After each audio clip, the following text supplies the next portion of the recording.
Sunday. I'm not sure why I'm writing this down on paper and not on my computer. I guess I've just noticed some odd things. It's not that I don't trust the computer. I just need to organize my thoughts. I need to get down all the details somewhere objective, somewhere I know that what I write can't be deleted. Or changed. Not that that's happened.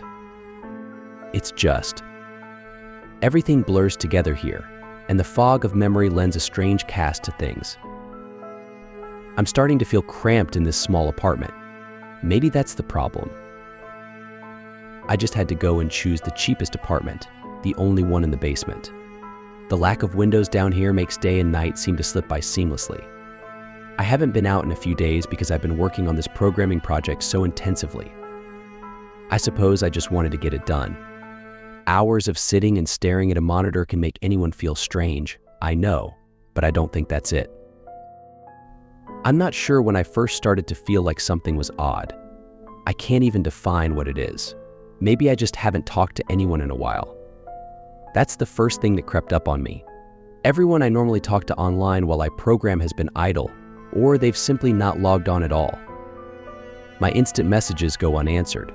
The last email I got from anybody was from a friend saying he'd talk to me when he got back from the store, and that was yesterday. I'd call with my cell phone, but reception's terrible down here. Yeah, that's it. I just need to call someone. I'm going to go outside. Well, that didn't work so well. As the tingle of fear fades, I'm feeling a little ridiculous for being scared at all. I looked in the mirror before I went out, but I didn't shave the 2-day stubble I'd grown. I figured I was just going out for a quick cell phone call. I did change my shirt though, because it was lunchtime, and I guessed that I'd run into at least one person I knew. That didn't end up happening. I wish it did. When I went out, I opened the door to my small apartment slowly. A small feeling of apprehension had somehow already lodged itself in me, for some indefinable reason. I chalked it up to having not spoken to anyone but myself for a day or two. I peered down the dingy gray hallway, made worse by the fact that it was a basement hallway. On one end, a large metal door led to the building's furnace room. It was locked, of course. 2 dreary soda machines stood by it.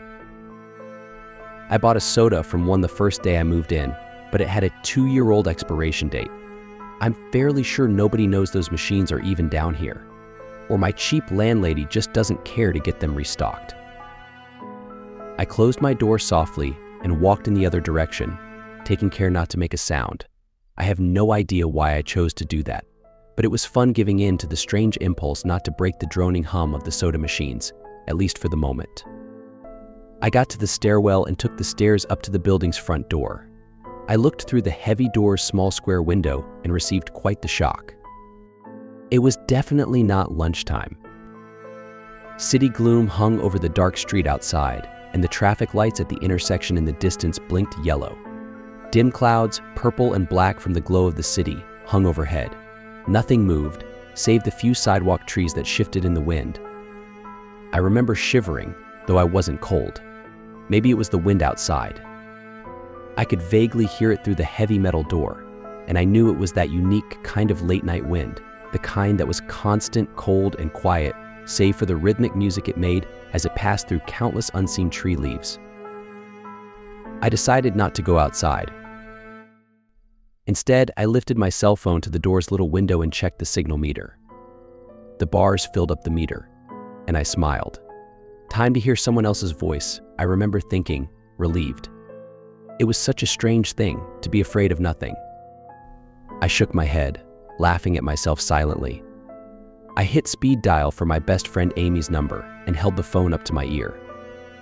It rang once, but then it stopped. Nothing happened. I listened to silence for a good 20 seconds, then hung up. I frowned and looked at the signal meter again, still full. I went to dial her number again, but then my phone rang in my hand, startling me. I put it up to my ear. "Hello?" I asked, immediately fighting down a small shock at hearing the first spoken voice in days, even if it was my own. I had gotten used to the droning hum of the building's inner workings, my computer, and the soda machines in the hallway. There was no response to my greeting at first, but then, finally, a voice came. "Hey," said a clear male voice, obviously of college age, like me. "Who's this?" "John," I replied, confused. "Oh, sorry, wrong number," he replied, then hung up. I lowered the phone slowly and leaned against the thick brick wall of the stairwell. That was strange. I looked at my received calls list, but the number was unfamiliar. Before I could think about it further, the phone rang loudly, shocking me yet again. This time, I looked at the caller before I answered. It was another unfamiliar number. This time, I held the phone up to my ear but said nothing. I heard nothing but the general background noise of a phone. Then, a familiar voice broke my tension. "John," was the single word in Amy's voice. I breathed a sigh of relief. "Hey, it's you," I replied. "Who else would it be?" she responded. "Oh, the number. I'm at a party on 7th Street, and my phone died just as you called me. This is someone else's phone, obviously." "Oh, okay," I said. "Where are you?" she asked. My eyes glanced over the drab white-washed cylinder block walls and the heavy metal door with its small window. "At my building," I sighed, just feeling cooped up. "I didn't realize it was so late. You should come here," she said, laughing. "Nah, I don't feel like looking for some strange place by myself in the middle of the night," I said, looking out the window at the silent, windy street that secretly scared me just a tiny bit. "I think I'm just going to keep working or go to bed." "Nonsense," she replied. "I can come get you. Your building is close to 7th Street, right?" "How drunk are you?" I asked lightheartedly. "You know where I live." "Oh, of course," she said abruptly. "I guess I can't get there by walking, huh?" "You could if you wanted to waste half an hour," I told her. "Right," she said. "Okay, have to go. Good luck with your work." I lowered the phone once more, looking at the numbers flash as the call ended. Then, the droning silence suddenly reasserted itself in my ears.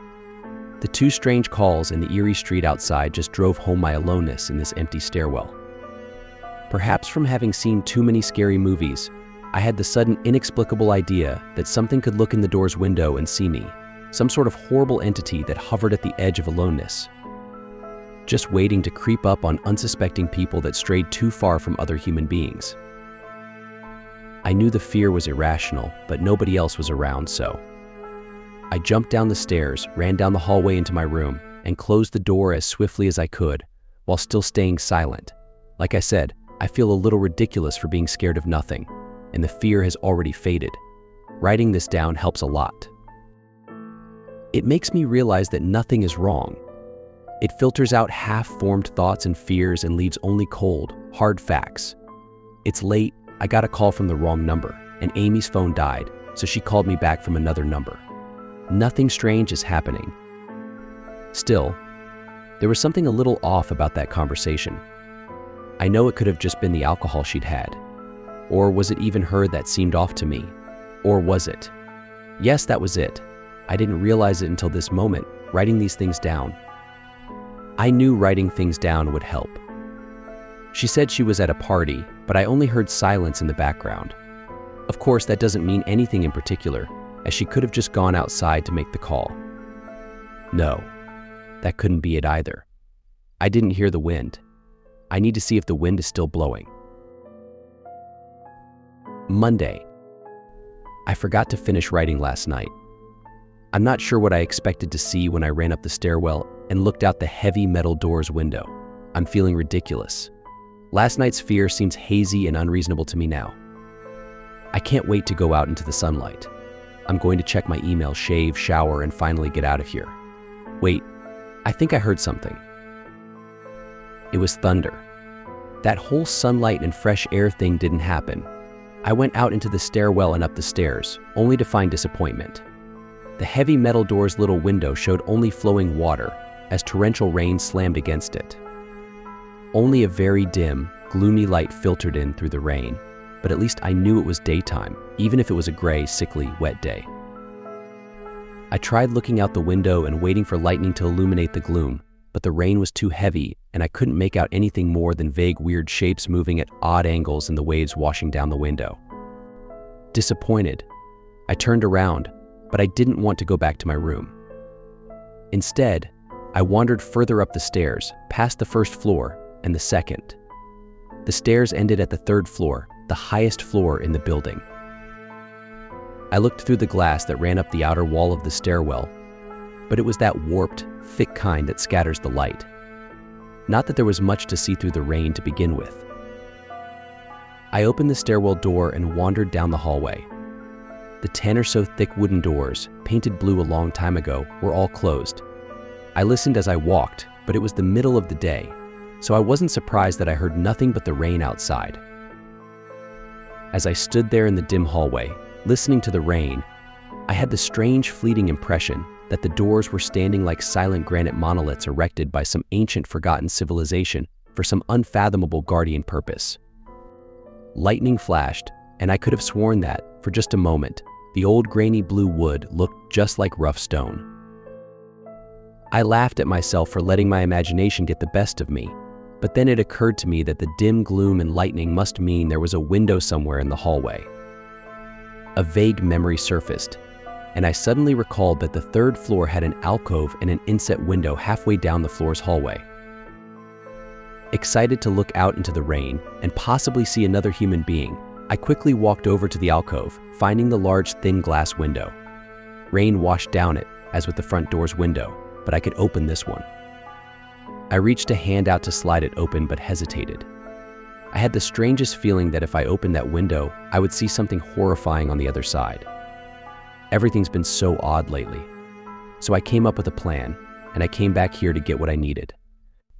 I don't seriously think anything will come of it, but I'm bored, it's raining, and I'm going stir-crazy. I came back to get my webcam. The cord isn't long enough to reach the third floor by any means, so instead I'm going to hide it between the 2 soda machines in the dark end of my basement hallway, run the wire along the wall and under my door, and put black duct tape over the wire to blend it in with the black plastic strip that runs along the base of the hallway's walls. I know this is silly, but I don't have anything better to do. Well, nothing happened. I propped open the hallway to stairwell door, steeled myself, then flung the heavy front door wide open and ran like hell down the stairs to my room and slammed the door. I watched the webcam on my computer intently, seeing the hallway outside my door and most of the stairwell. I'm watching it right now, and I don't see anything interesting. I just wish the camera's position was different so that I could see out the front door. Oh hey, somebody's online. I got out an older, less functional webcam that I had in my closet to video chat with my friend online. I couldn't really explain to him why I wanted to video chat, but it felt good to see another person's face. He couldn't talk very long, and we didn't talk about anything meaningful, but I feel much better. My strange fear has almost passed.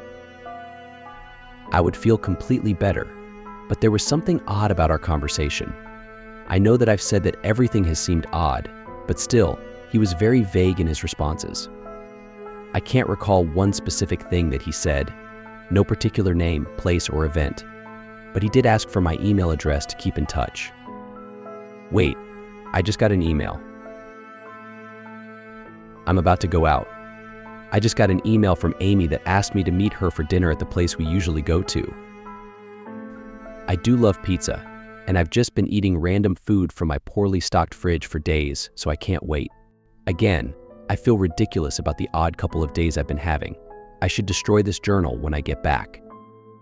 Oh, another email. Oh my God. I almost left the email and opened the door. I almost opened the door, but I read the email first. It was from a friend I hadn't heard from in a long time, and it was sent to a huge number of emails that must have been every person he had saved in his address list. It had no subject, and it said simply, "Seen with your own eyes, don't trust them, they." What the hell is that supposed to mean? The words shock me, and I keep going over and over them. Is it a desperate email sent just as something happened? The words are obviously cut off without finishing. On any other day, I would have dismissed this as spam from a computer virus or something, but the words. seen with your own eyes. I can't help but read over this journal and think back on the last few days and realize that I have not seen another person with my own eyes or talked to another person face to face. The webcam conversation with my friend was so strange, so vague, so eerie, now that I think about it. Was it eerie, or is the fear clouding my memory? My mind toys with the progression of events I've written here, pointing out that I have not been presented with one single fact that I did not specifically give out unsuspectingly. The random wrong number that got my name and the subsequent strange return call from Amy, the friend that asked for my email address. I messaged him first when I saw him online, and then I got my first email a few minutes after that conversation. Oh my God. That phone call with Amy. I said over the phone that I was within half an hour's walk of 7th Street. They know I'm near there. What if they're trying to find me? Where's everyone else? Why haven't I seen or heard anyone else in days? No, this is crazy. This is absolutely crazy. I need to calm down. This madness needs to end. I don't know what to think. I ran about my apartment furiously, holding my cell phone up to every corner to see if it got a signal through the heavy walls. Finally, in the tiny bathroom, near one ceiling corner, I got a single bar. Holding my phone there, I sent a text message to every number in my list. Not wanting to betray anything about my unfounded fears, I simply sent, "You seen anyone face to face lately?" At that point, I just wanted a reply back. I didn't care what the reply was, or if I embarrassed myself. I tried to call someone a few times, but I couldn't get my head up high enough, and if I brought my cell phone down even an inch, it lost signal. Then I remembered the computer and rushed over to it, instant messaging everyone online. Most were idle or away from their computer. Nobody responded. My messages grew more frantic, and I started telling people where I was and to stop by in person for a host of barely passable reasons. I didn't care about anything by that point. I just needed to see another person. I also tore apart my apartment looking for something that I might have missed, some way to contact another human being without opening the door. I know it's crazy. I know it's unfounded, but what if? What if? I just need to be sure. I taped the phone to the ceiling in case. Tuesday. The phone rang. Exhausted from last night's rampage, I must have fallen asleep. I woke up to the phone ringing and ran into the bathroom, stood on the toilet, and flipped open the phone taped to the ceiling.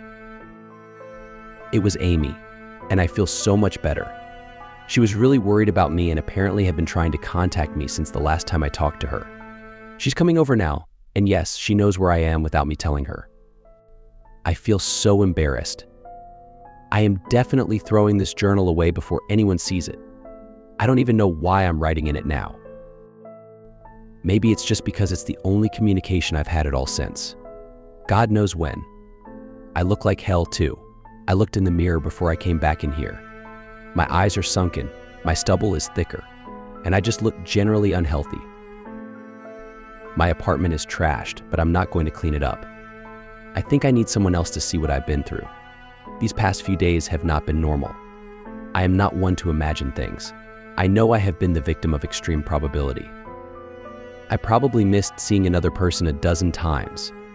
I just happened to go out when it was late at night or the middle of the day when everyone was gone. Everything's perfectly fine, I know this now. Plus, I found something in the closet last night that has helped me tremendously. A television. I set it up just before I wrote this, and it's on in the background. Television has always been an escape for me, and it reminds me that there's a world beyond these dingy brick walls.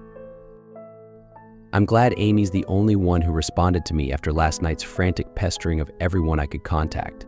She's been my best friend for years. She doesn't know it, but I count the day that I met her as one of the few moments of true happiness in my life. I remember that warm summer day fondly.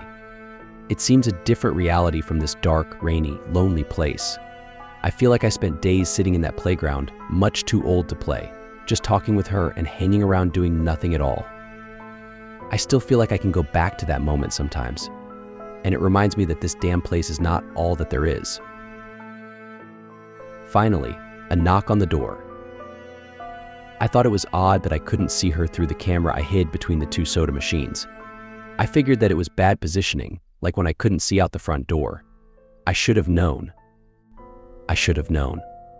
After the knock, I yelled through the door jokingly that I had a camera between the soda machines because I was embarrassed myself that I had taken this paranoia so far. After I did that, I saw her image walk over to the camera and look down at it. She smiled and waved. "Hey," she said to the camera brightly, giving it a wry look. "It's weird. I know," I said into the mic attached to my computer. "I've had a weird few days." "Must have," she replied. "Open the door, John." I hesitated. How could I be sure? "Hey, humor me a second here," I told her through the mic. "Tell me one thing about us. Just prove to me you're you." She gave the camera a weird look. All right," she said slowly, thinking. "We met randomly at a playground when we were both way too old to be there." I sighed deeply as reality returned and fear faded. God, I'd been so ridiculous. Of course it was Amy. That day wasn't anywhere in the world except in my memory.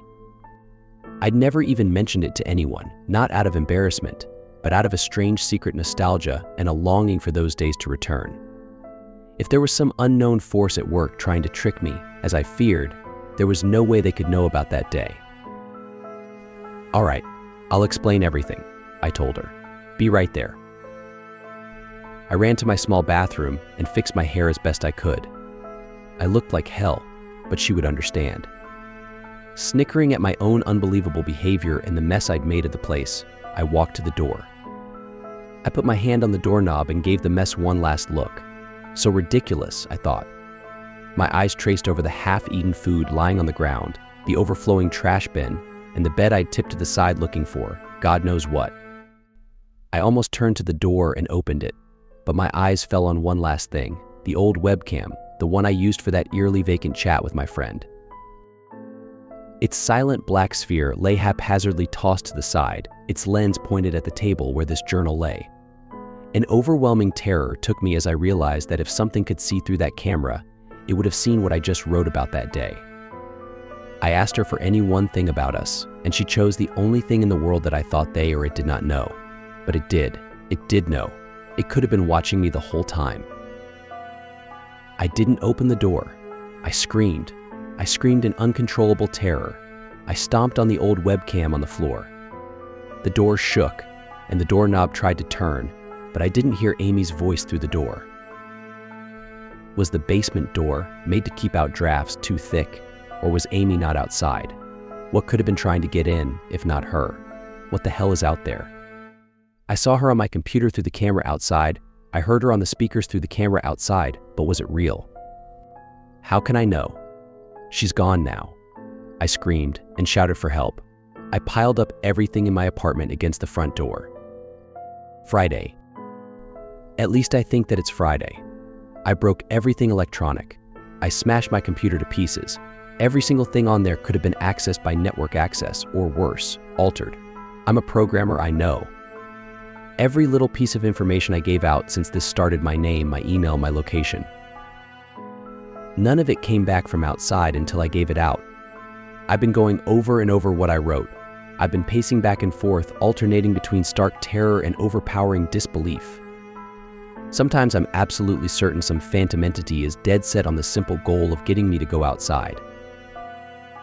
Back to the beginning, with the phone call from Amy, she was effectively asking me to open the door and go outside. I keep running through it in my head. One point of view says I've acted like a madman, and all of this is the extreme convergence of probability. Never going outside at the right times by pure luck, never seeing another person by pure chance, getting a random nonsense email from some computer virus at just the right time. The other point of view says that extreme convergence of probability is the reason that whatever's out there hasn't gotten me already. I keep thinking, I never opened the window on the 3rd floor. I never opened the front door until that incredibly stupid stunt with the hidden camera, after which I ran straight to my room and slammed the door. I haven't opened my own solid door since I flung open the front door of the building. Whatever's out there, if anything's out there, never made an appearance in the building before I opened the front door. Maybe the reason it wasn't in the building already was that it was elsewhere getting everyone else. And then it waited until I betrayed my existence by trying to call Amy. A call which didn't work until it called me and asked me my name. Terror literally overwhelms me every time I try to fit the pieces of this nightmare together. That email, short, cut off. Was it from someone trying to get word out? Some friendly voice desperately trying to warn me before it came? Seen with my own eyes, don't trust them, exactly what I've been so suspicious of. It could have masterful control of all things electronic, practicing its insidious deception to trick me into coming outside. Why can't it get in? It knocked on the door. It must have some solid presence. The door. The image of those doors in the upper hallway as guardian monoliths flash back in my mind every time I trace this path of thoughts. If there is some phantom entity trying to get me to go outside, maybe it can't get through doors. I keep thinking back over all the books I've read or movies I've seen, trying to generate some explanation for this. Doors have always been such intense foci of human imagination, always seen as wards or portals of special importance. Or perhaps the door is just too thick. I know that I couldn't bash through any of the doors in this building, let alone the heavy basement ones. Aside from that, the real question is, why does it even want me? If it just wanted to kill me, it could do it any number of ways, including just waiting until I starve to death. What if it doesn't want to kill me? What if it has some far more horrific fate in store for me? God, what can I do to escape this nightmare? There's a knock on the door. I told the people on the other side of the door I needed a minute to think, and I'll come out. I'm really just writing this down so I can figure out what to do. At least this time I heard their voices. My paranoia, and yes, I recognize I'm being paranoid, has me thinking of all sorts of ways that their voices could be faked electronically. There could be nothing but speakers outside, simulating human voices. Did it really take them 3 days to come talk to me? Amy is supposedly out there, along with 2 policemen and a psychiatrist. Maybe it took them 3 days to think of what to say to me. The psychiatrist's claim could be pretty convincing if I decided to think this had all been a crazy misunderstanding and not some entity trying to trick me into opening the door. The psychiatrist had an older voice, authoritarian but still caring. I liked it. I'm desperate just to see someone with my own eyes. He said I have something called psychosis, and I'm just one of a nationwide epidemic of thousands of people having breakdowns triggered by a suggestive email that got through somehow. I swear he said got through somehow. I think he means spread throughout the country inexplicably, but I'm incredibly suspicious that the entity slipped up and revealed something. He said I am part of a wave of emergent behavior, that a lot of other people are having the same problem with the same fears, even though we've never communicated. That neatly explains the strange email about eyes that I got. I didn't get the original triggering email. I got a descendant of it. My friend could have broken down too, and tried to warn everyone he knew against his paranoid fears. That's how the problem spreads, the psychiatrist claims. I could have spread it too, with my texts and instant messages online to everybody I know. One of those people might be melting down right now, after being triggered by something I sent them, something they might interpret any way that they want, something like a text saying, "Seen anyone face to face lately?" The psychiatrist told me that he didn't want to lose another one, that people like me are intelligent, and that's our downfall. We draw connections so well that we draw them even when they shouldn't be there. He said it's easy to get caught up in paranoia in our fast-paced world, a constantly changing place where more and more of our interaction is simulated. I have to give him one thing. It's a great explanation. It neatly explains everything. It perfectly explains everything, in fact. I have every reason to shake off this nightmarish fear that something or consciousness or being out there wants me to open the door so it can capture me for some horrible fate worse than death. It would be foolish, after hearing that explanation, to stay in here until I starve to death just to spite the entity that might have got everyone else. It would be foolish to think that, after hearing that explanation, I might be one of the last people left alive on an empty world, hiding in my secure basement room, spiting some unthinkable deceptive entity just by refusing to be captured. It's a perfect explanation for every single strange thing I've seen or heard, and I have every reason in the world to let all of my fears go and open the door. That's exactly why I'm not going to. How can I be sure? How can I know what's real and what's deception? All of these damn things with their wires and their signals that originate from some unseen origin, they're not real. I can't be sure. Signals through a camera, faked video, deceptive phone calls, emails, even the television lying broken on the floor. How can I possibly know it's real? It's just signals, waves, and light. The door. It's bashing on the door. It's trying to get in. What insane mechanical contrivance could it be using to simulate the sound of men attacking the heavy wood so well? At least I'll finally see it with my own eyes. There's nothing left in here for it to deceive me with. I've ripped apart everything else. It can't deceive my eyes, can it? Seen with your own eyes, don't trust them, they.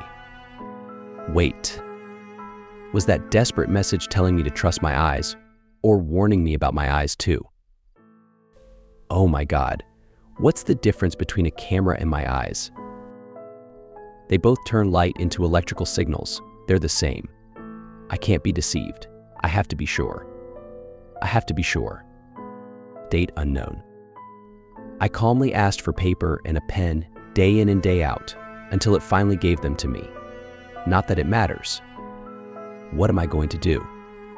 Poke my eyes out? The bandages feel like part of me now. The pain is gone. I figured this will be one of my last chances to write legibly, as without my sight to correct mistakes, my hands will slowly forget the motions involved. This is a sort of self-indulgence, this writing. It's a relic of another time because I'm certain everyone left in the world is dead, or something far worse. I sit against the padded wall day in and day out. The entity brings me food and water. It masks itself as a kind nurse, as an unsympathetic doctor. I think it knows that my hearing has sharpened considerably now that I live in darkness. It fakes conversations in the hallways, on the off chance that I might overhear. One of the nurses talks about having a baby soon. One of the doctors lost his wife in a car accident. None of it matters. None of it is real. None of it gets to me, not like she does. That's the worst part. The part one almost can't handle. The thing comes to me, masquerading as Amy. Its recreation is perfect. It sounds exactly like Amy and feels exactly like her. It even produces a reasonable facsimile of tears that it makes me feel on its lifelike cheeks. When it first dragged me here, it told me all the things I wanted to hear. It told me that she loved me, that she had always loved me, that it didn't understand why I did this, that we could still have a life together if only I would stop insisting that I was being deceived. It wanted me to believe. No, it needed me to believe that she was real. I almost fell for it. I really did. I doubted myself for the longest time. In the end, though, it was all too perfect, too flawless, and too real. The false Amy used to come every day, and then every week, and finally stopped coming altogether. But I don't think the entity will give up. I think the waiting game is just another one of its gambits. I will resist it for the rest of my life if I have to. I don't know what happened to the rest of the world, but I do know that this thing needs me to fall for its deceptions. If it needs that, then maybe, just maybe, I am a thorn in its agenda. Maybe Amy is still alive out there somewhere, kept alive only by my will to resist the deceiver. I hold on to that hope, rocking back and forth in my cell to pass the time. I will never give in. I will never break. I am a hero. The doctor read the paper the patient had scribbled on. It was barely readable, written in the shaky script of one who could not see. He wanted to smile at the man's steadfast resolve, a reminder of the human will to survive, but he knew that the patient was completely delusional. After all, a sane man would have fallen for the deception long ago. The doctor wanted to smile. He wanted to whisper words of encouragement to the delusional man. He wanted to scream, but the nerve filaments wrapped around his head and into his eyes made him do otherwise. His body walked into the cell like a puppet and told the patient, once more, that he was wrong, and that there was nobody trying to deceive him. For more chilling stories, like and subscribe.